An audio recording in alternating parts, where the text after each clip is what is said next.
Hello everyone, my name is Deepak and I'm a tax code advisor. So for last couple of days, I've been constantly feeling some fear in the mind of my clients about the current state of economy. And I feel that the reason behind this fear is unwarranted. And that's all-time high. Crypto is all-time high. Real estate hasn't crashed like people had predicted during COVID. And they're afraid that next year markets are going to take a nosedive. They're afraid that they might lose their hard-earned retirement. And the main reason, their logic behind this thinking is the fact that 2024 has been great for stock markets. And they're saying, and I'm hearing all kind of reasons. For example, one gentleman said to me, we are in bubble. We are in a bubble and we've been in bubble and this bubble is going to burst next year and a lot of people are going to get crushed. Another one said, well, if we take a look at S&P 500, this market is way overvalued compared to historic returns, and that's why market is going to correct. Somebody else said that markets are up because of Trump. Whenever because Trump is business minded and people have this momentum behind Trump, and once he takes the office, reality will kick in, and then markets will crash, and similar other reasons as well. So if you believe that market is going to crash because 2024 has been a great year for us, then you probably want to watch this video and understand my logics as to why I believe that that might not actually happen. And even if it does happen, most likely it will not happen because of the fact that we did very well in 2024. So I think you will find some of these points very, very helpful in calming the mind and maybe help you make a little bit more educated decision. So that's the purpose of today's video. But once again, I'm not an investment advisor. So if I happen to talk about a particular stock or particular ETF, I'm just expressing my opinion about how I feel and how I think about these kind of products. It's not, I'm not saying this because I want you to buy some course, I want you to enroll in some group, or I want you to buy some service from you or anything like that. It's purely educational, informational purposes only. And if I make some bold statement, futuristic statement, it's nothing but a speculation. So wanted to make sure that everybody is good to go with that. And if you are, then please do continue to watch the video because I think you will find some helpful tips. So one of my favorite ETFs is a Vanguard Growth Fund. And the growth funds contains companies like Nvidia, Microsoft, all these big names that you might have heard of in 2024 that did very, very well. And that is what's creating all kind of fear. And we'll talk about those individual stock as well. We'll talk about Tesla. We'll talk about Intel. We'll talk about Palantir. Maybe we'll talk about a couple other companies as well. All these big names that are making a lot of news and what might be going on with them. But I thought maybe we start out with an ETF. ETF is a basket of great stocks. So if somebody wants to buy into the growth story of United States, which in my opinion is still a wonderful way to build wealth. Why? Because all kind of growth companies like to be in United States. If I wanted to build a company that is going to become $1 trillion company or a several $billion company, then United States is still provides the perfect landscape for that to happen. And if you want to participate in all of those companies, because there's so many of them, I mean, how many companies can we really pay attention to, and how many companies can we really understand, how many businesses we can understand? I mean, we got our W-2 jobs, we got our businesses to run. We don't have time to go through 10Ks and read their financial statements and listen into their financial phone calls and all that kind of good stuff that we do need to do if we want to invest in a particular stock. So one way to participate in the growth story is you just buy a growth ETF. All right, so let's take a look at this ETF. It's VIGAX, Vanguard Growth Index Fund. This could have been any other index fund. I just happened to pick this one. No particular reason. I'm not saying you go buy that fund or anything like that.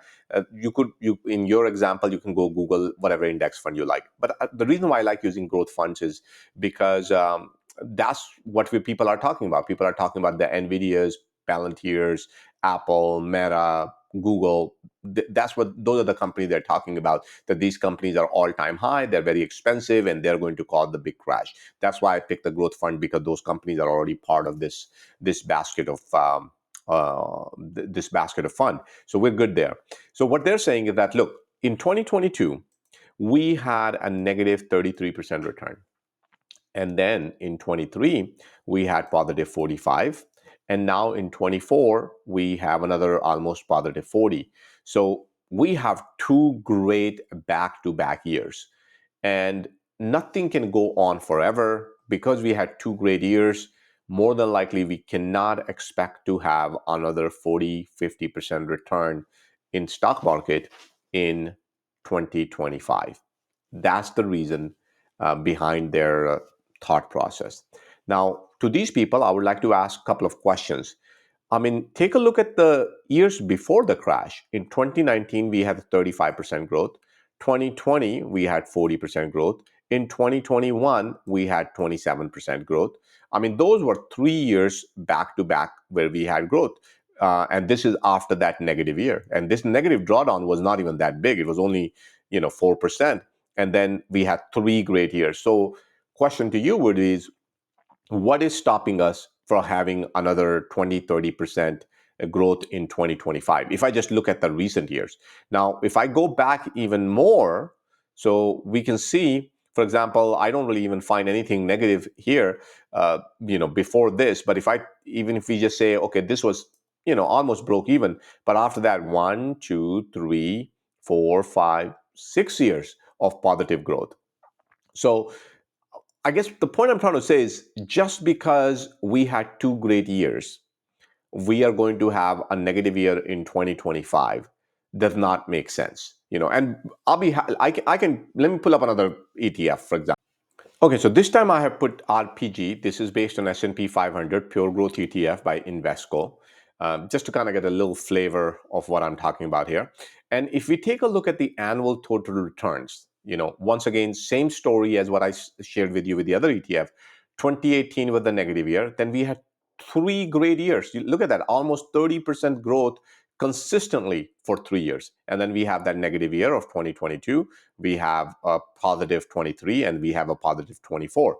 Similarly, if I go back here, we can see 28 was the negative year, 2008. And then we had 1, 2, 3, 4, 5, 6, 7, 8, 9 years of positive growth. So I think you start to see the picture here. Another important point I want to make here is, if we take a look at S&P 500, it took us 48 years before we were able to hit the first 1,000 points. However, to hit the next 1,000, it only took us 16 years.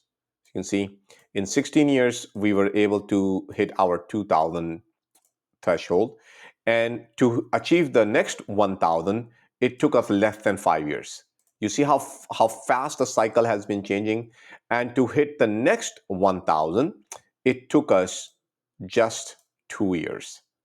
Okay, I think you're starting to see the picture. And the next 1,000, which happened in 2024, it took us 3 years. Okay, mainly because we hit the COVID and it kind of slowed things down for us. So it took us a little bit longer. I think we would have been, if the COVID wouldn't have hit, we might have hit it in less than 2 years for sure. But look at what happens from 5,000 to 6,000. It took us just 9 months. Just 9 months, and we were able to hit that number. So if I take a look at historically as well, of S&P 500, I have a feeling that we might actually hit our 7,000 mark in next 6 months or so, just because the time frame to hit the next milestone has been significantly getting smaller and smaller each time. In matter of fact, maybe in 2 years, we won't be even talking about 1,000 point. Maybe we'll be talking about 2,000 point growth. Now, some of you guys are probably already thinking, wait a minute, that is kind of scary stuff, because if this happens, that means we might also be giving birth to inflation, and that can run into recession. So is it possible that prices to rise way faster than income can?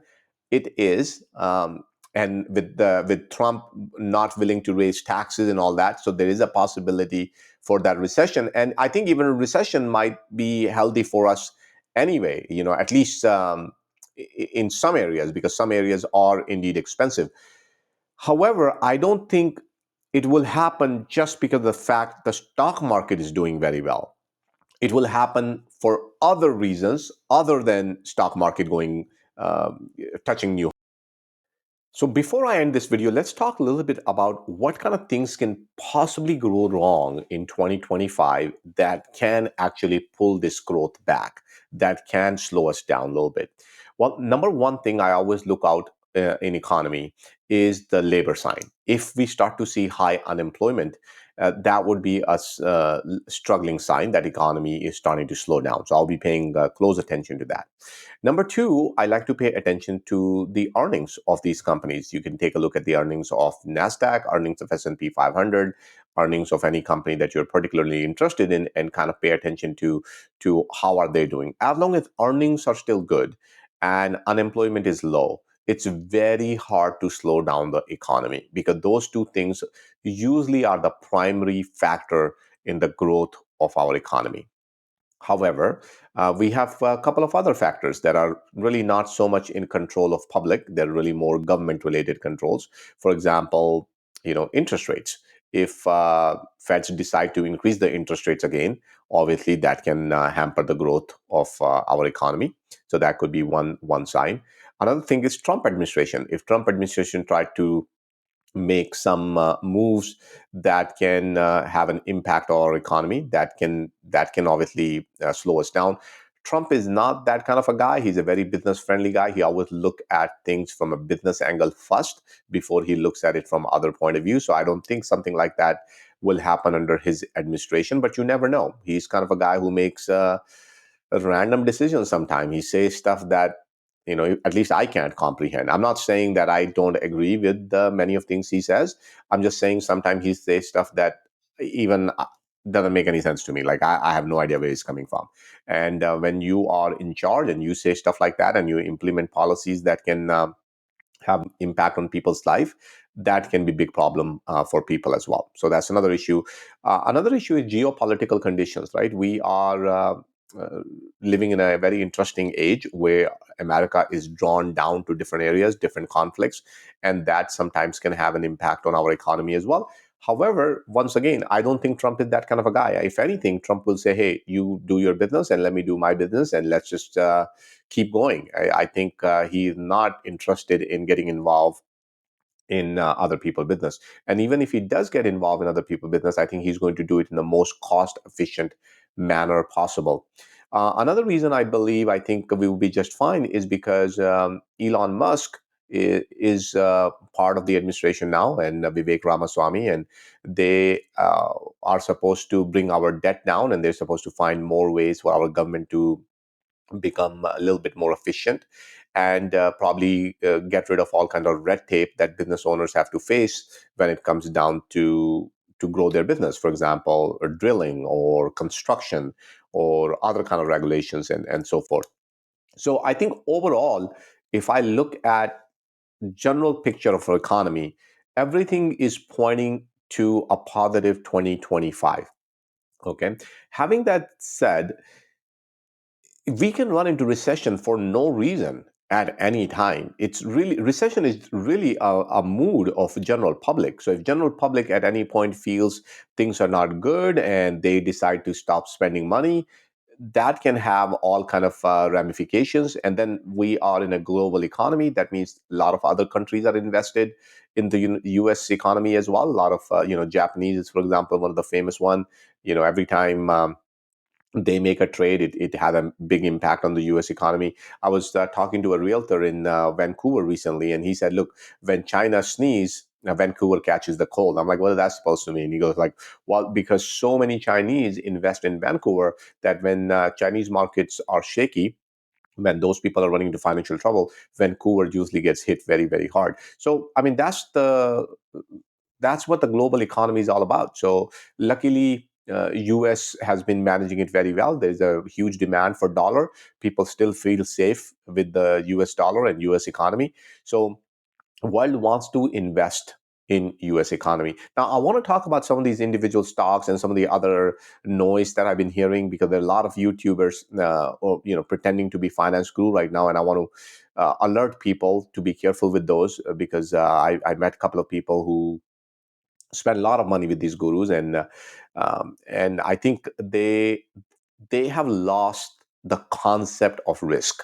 So they are so they have become such a big believer of that things never slow down. So they are making some rash moves, some random moves without really thinking this through. So I'm going to lay down my thought process as to what you want to watch out for and how you can protect yourself. Anyhow, I think I should not talk about that in this video. Let me make it a separate segment just to kind of make it a little bit easier for everybody to digest. But I hope you get this point of view. Once again, I'm not saying that we might not hit into recession. I'm not saying that we might not actually have a drawdown. In matter of fact, I believe we will have some drawdown. I think there's a good chance we might see 10-20% drawdown. But overall, I think 2025 is still looking positive. And I know some of you guys might be saying, okay, is positive like 5 or 10%? From my point of view, I think it's going to be another great year, maybe between 20 to 30% growth in the growth sector, at least, because AI story is intact. Trump administration is going to make it easy for this AI to actually uh, become a reality. I think we are going to see a lot of new products, a lot of new things coming out of AI, and I think that might change the landscape.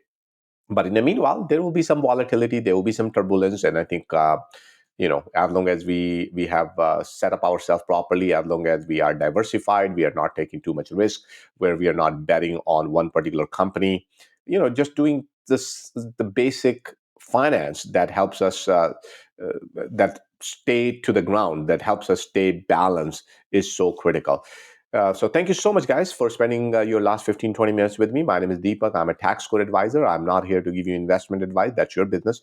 My job is to kind of just make you alert of some of the crap that I hear online, so you don't fall victim for it. You make the sound decisions.